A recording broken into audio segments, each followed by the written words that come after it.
Les points noirs et les comédons, les boutons, font partie de ce qu'on appelle l'acné.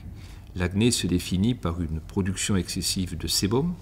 Ce sébum est de mauvaise qualité, il est trop abondant, il va se compacter, il va gonfler les glandes sébacées, il va s'oxyder et on va voir apparaître à la surface de la peau des comédons et des microkystes. Ensuite, une bactérie bien connue qu'on appelle le Propionibacterium acnes va venir coloniser tout cela et il va y avoir l'apparition de lésions inflammatoires, ce que les adolescents appellent des boutons rouges ou des boutons blancs et que nous appelons, nous, dermatologues, des papules ou des papulopustules.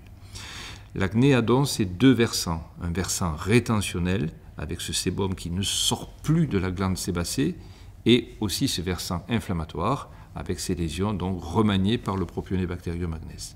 Et le traitement de l'acné, à la fois médicamenteux et dermocosmétique, va devoir intégrer ces deux composantes, rétentionnelle et inflammatoire. Quand on a une peau acnéique ou à tendance acnéique, il est indispensable d'avoir une approche dermocosmétique, seule ou en complémentarité des médicaments.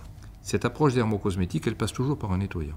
C'est un nettoyant qui va être adapté à une peau grasse, qui va stabiliser la séborrhée, mais sans trop délipider, sans trop dégraisser. Sinon, on aura ce qu'on appelle une séborrhée réactionnelle, ce qui sera pire que le statut précédent. On pourra compléter cette approche par l'application d'émulsions séborrégulatrices et certaines de ces émulsions pourront également contenir des principes actifs qui vont aider à la désobstruction des follicules pilosébacés, c'est-à-dire à l'élimination des comédons.